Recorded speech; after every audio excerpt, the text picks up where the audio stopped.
Hi అండి, అందరికీ నమస్కారం. ఈరోజు మన వీడియోలో పన్నీర్ అండ్ జీడిపప్పు కర్రీ అనేది ఎలా ఉందనేది, ఎలా చేయాలి అనేది ఈరోజు మన వీడియోలో చూసేద్దామండి. ఈ పన్నీర్ జీడిపప్పు కర్రీ చికెన్ కన్నా చాలా బాగుంటుందండి. నేనైతే బగారా రైస్ అలో ట్రై చేశాను. చాలా అంటే చాలా బాగుంది. ఇంకా ఈ పన్నీర్ అయితే నేను ఫస్ట్ ముందుగానే వేయించేసుకున్నానండి. ఈ పన్నీర్ వేయించే ముందు ఈ నూనె వేడైన తర్వాత దీంట్లో లైట్గా పసుపు వేసుకున్నాను. పసుపు వేసుకుంటే ఆ బాండీకి అంటుకోకుండా చూడండి నీట్‌గా అయితే అవి వేగిపోయాయి. తీసి పక్కన పెట్టుకున్నాను. అదే బాండీలో ఇప్పుడు కొంచెం జీడిపప్పు కూడా యాడ్ చేసుకున్నాను. ఇవి దోరగా వేగిన తర్వాత తీసి ఇవి కూడా పక్కన పెట్టుకున్నాను. ఇప్పుడు ఒక మిక్సీ జార్ తీసుకొని దీంట్లోనే ఒక మీడియం సైజ్ ఆనియన్స్ తీసుకున్నాను.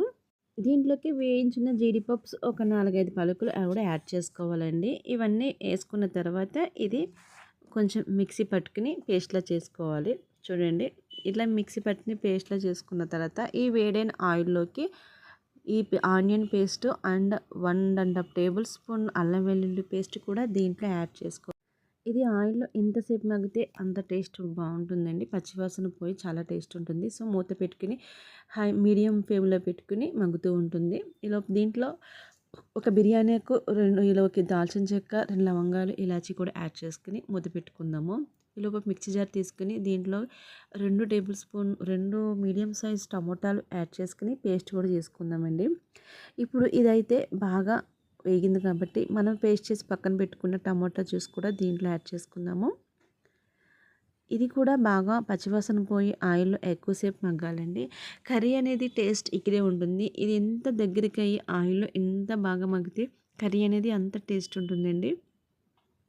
ఇది ఇలా బాగా దగ్గరికి అయిన తర్వాత ఇది మీడియం ఫ్లేమ్లో పెట్టుకుని కుక్ చేసుకోవాలి కర్రీ అంతా. దీంట్లోకి 1 టేబుల్ స్పూన్ కారం, 1 table spoon salt, table spoon ధనియాల పౌడర్ కూడా వేసుకుని ఇవి బాగా కలుపుకున్నానండి. ఇది ఆయిల్లో ఎంత ఎక్కువసేపు మగ్గితే అంత బాగుంటుంది. సో ఇది ఇలా కలుపుకుని దీని మీద మూత పెట్టుకుని పక్కన చిన్న మంట పెట్టుకున్నాను.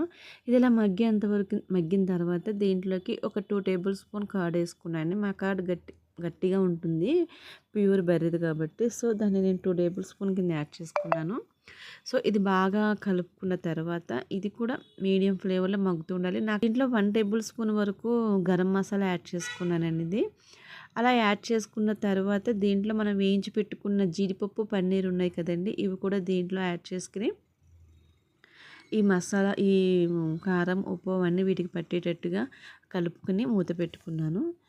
చూడండి ఇప్పుడు అన్నీ బాగా పట్టినవి, బాగా పైకి అయితే ఆయిల్ అయితే బాగా తేలింది. ఇప్పుడు మనకి కావాల్సినంత కన్సిస్టెన్సీలో దీంట్లో వాటర్ యాడ్ చేసుకోవాలండి. ఈ వాటర్ యాడ్ చేసుకుని కర్రీ అంతా కొంచెం మనకి ఎంతవరకు కావాలి క్వాంటిటీలు అనేది అంతవరకు కర్రీ అనేది బాగా ఉడకబెట్టుకుందాం. లాస్ట్లో కస్తూరి మేతి ఒక స్పూన్ తీసుకుని బాగా మెదుపుకొని దీంట్లో యాడ్ చేసుకుని ఒక 5-10 మినిట్స్ కుక్ చేస్తే సరిపోతుందండి. కొత్తిమీర కూడా యాడ్ చేసుకున్నాను. సో మనకి వాటర్ ఎక్కువ కావాలి, ఇంకా కర్రీ బాగా కొంచెం లూజ్గా కావాలనుకుంటే ఇంకొంచెం వాటర్ ఎక్కువ యాడ్ చేసుకోవచ్చు. సో కర్రీ అనేది ఫైనల్గా నాకు ఎంత కన్సిస్టెన్సీలో కావాలి అనేది కర్రీ అనేది ఫైనల్గా అయితే రెడీ అయిపోయిందండి. ఈ కర్రీ బగారా రైస్లోకి అయితే ఇంకా సూపర్ ఉంటుంది. అండ్ చికెన్ కూడా పనికిరాదు, అలా ఉంటుందండి.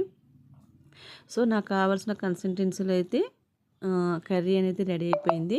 సో మీకు కూడా ఈ కర్రీ నచ్చినట్లయితే ప్లీజ్ లైక్ చేయండి, షేర్ చేయండి, సబ్స్క్రైబ్ చేసుకోవడం మర్చిపోవద్దు.